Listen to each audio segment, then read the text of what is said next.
Saya langsung bacakan di kesimpulan. Kesimpulan garing keputusan. A. Komisi 10 DPR RI menyampaikan apresiasi kepada Aliansi Penyelenggara Pendidikan Indonesia yang telah menyampaikan paparan masukan terkait kebijakan pendidikan sebagaimana terlampir dengan beberapa poin utama antara lain kebijakan PPK, P3K, 1. Menempatkan GTK yang lulus P3K di sekolah asal sehingga proses belajar mengajar dan kegiatan lainnya tetap terus berlangsung dan tidak terputus. 2. Pemerintah wajib mengisi kekosongan guru di sekolah swasta asal dengan GTK lainnya yang lulus P3K jika GTK yang lulus P3K di sekolah swasta asal tetap memutuskan untuk pindah ke sekolah negeri. 3. Memberikan afirmasi sepenuhnya kepada GTK yang telah menunjukkan loyalitas dan mengabdi paling tidak selama 5 tahun dengan demikian mereka secara otomatis lulus P3K. Ini kayaknya redaksinya kurang enak ya. 4. Menuntaskan rekrutmen GTK honorer menjadi GTK P3K pada tahun 2023. 5. Memberikan afirmasi yang berkeadilan bagi guru honorer yang telah berusia lebih dari 35 tahun dengan mengevaluasi secara menyeluruh sistem rekrutmen guru aparatur sipil negara. 6. Menyediakan formasi guru yang berimbang dan berkeadilan sesuai dengan kebutuhan daerah sehingga distribusi guru menjadi lebih merata di seluruh penjuru tanah air. Terkait dengan kebijakan pendidikan secara umum, 1. Mengusulkan agar adanya keberpihakan pemerintah terhadap pengembangan dan pemajuan pendidikan swasta atau pendidikan berbasis masyarakat. 2. Melakukan evaluasi kebijakan penghapusan BOS bagi sekolah yang jumlah peserta didiknya kurang dari 60 orang. 3. Menyusun kebijakan pendidikan Mendikbudristek RI harus melibatkan para pemangku kepentingan pendidikan. Saya langsung ke poin B, terhadap pandangan dan penjelasan dan masukan yang disampaikan Aliansi Penyelenggara Pendidikan Indonesia, Komisi 10 DPR RI menyampaikan pandangan antara lain, 1.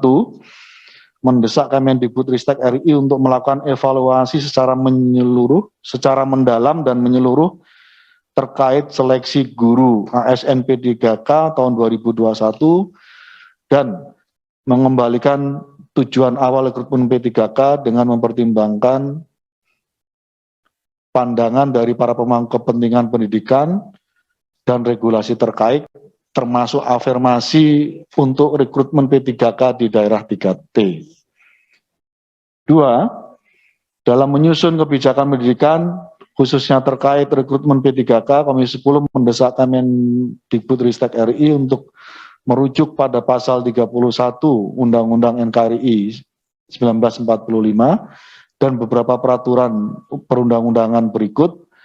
A. Undang-Undang Nomor 20 Tahun 2003 tentang Sisdiknas, Pasal 1 Ayat 2, Undang-Undang Nomor 5 Tahun 2014 tentang ASN, CQPP Nomor 28 Tahun 1981 tentang pemberian bantuan kepada sekolah swasta, dan D. PP Nomor 38 Tahun 2020 tentang jenis jabatan yang diisi oleh P3K. 3. Mendesak Kemendikbudristek RI untuk melakukan evaluasi terhadap kebijakan BOS, khususnya terkait dengan penghapusan BOS bagi sekolah yang jumlah peserta didiknya kurang dari 60 orang. 4. Mendesak pemerintah melalui Kemendikbudristek RI untuk tetap memberikan kebijakan agar adanya formasi CPNS bagi guru. 5. Mendesak Kemendikbudristek RI untuk adanya keberpihakan terhadap pengembangan dan kemajuan pendidikan swasta atau pendidikan berbasis masyarakat. Demikian kira-kira Bapak Ibu sekalian, secara narasi, dan ini mungkin nanti bisa kami edit sesuai dengan tidak akan merubah substansi dari apa yang kita rekomendasikan. Kami persilahkan Bapak Ibu.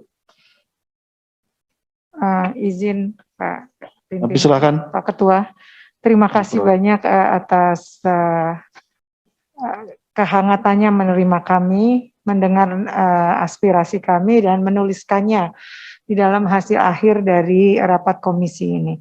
Tetapi ada beberapa hal mohon izin kalau berkenan itu tadi perlu ada di kesimpulan itu ada hal yang kontradiktif mungkin perlu kita rapikan sedikit.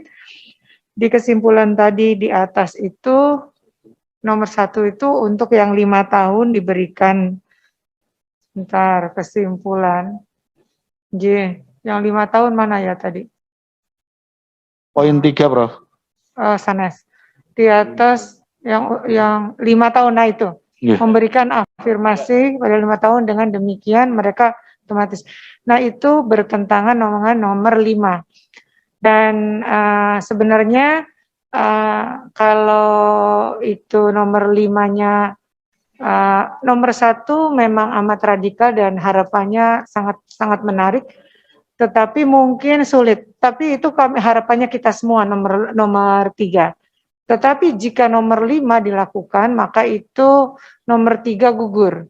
Jadi kalau misalnya yang dipilih adalah nomor 3, maka nomor 5 tidak perlu. Tetapi jika yang dipilih nomor 5, maka sebenarnya bukan tadi seperti Pak Mujib tadi sampaikan. Pak Mujib itu siapa yang tadinya menyampaikan? Bukan Pak Fikri. Iya dan Pak Fikri.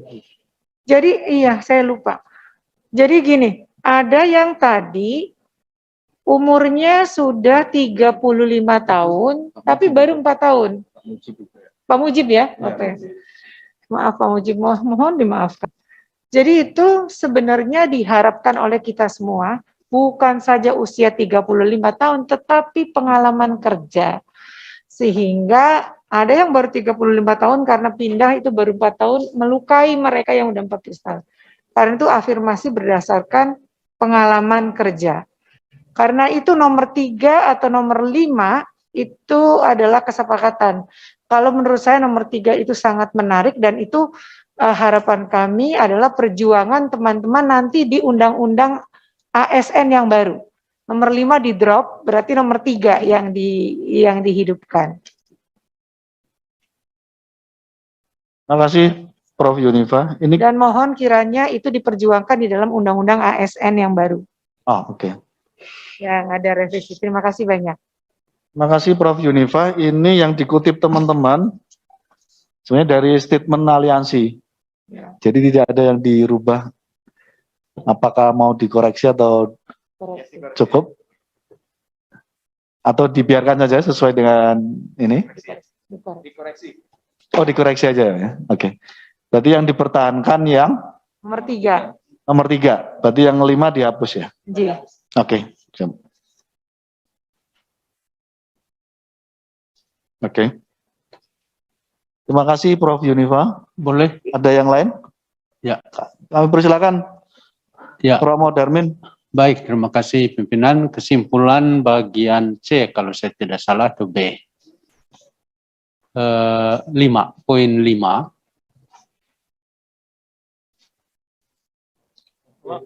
B5. Ya. Oke. Oke. Ya. Mendesak Kemendikbudristek RI untuk adanya keberpihakan terhadap pengembangan dan kemajuan pendidikan swasta atau pendidikan berbasis masyarakat. Saya kira juga tadi ada diskusi bagaimana supaya ini bisa sungguh-sungguh menjadi komitmen Kemendikbud menghidupkan kembali direktur sekolah swasta. Oke. Ya. Jadi ditambahkan di situ. Terima kasih. Terima kasih Romo Darmin. Kita langsung masukkan itu dengan menghidupkan direktorat ya. Direktorat Pendidikan Swasta. Oke, siap. Ada tambahan lain lagi, Bapak Ibu? Atau cukup? Sebenarnya ini ada aspirasi betul yang bolak-balik disampaikan kepada saya. ini ada guru-guru yang disebut guru SPK, guru yang sekolah berbasis kerjasama. Zaman sebelumnya ada RSBI. RSBI kemudian dihapuskan. Jadi ketika dihapuskan, mereka itu dikategorikan sebagai SPK. Nah, jumlahnya sebenarnya tidak banyak. Tapi guru SPK ini dianggapnya adalah guru yang sudah memiliki kesejahteraan yang baik.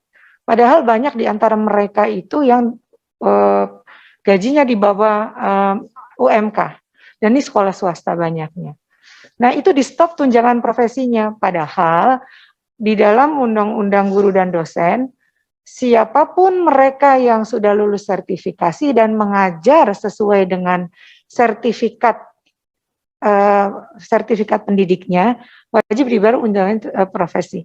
Dan ini di stop hanya berdasarkan SK dari Sekjen. Betul.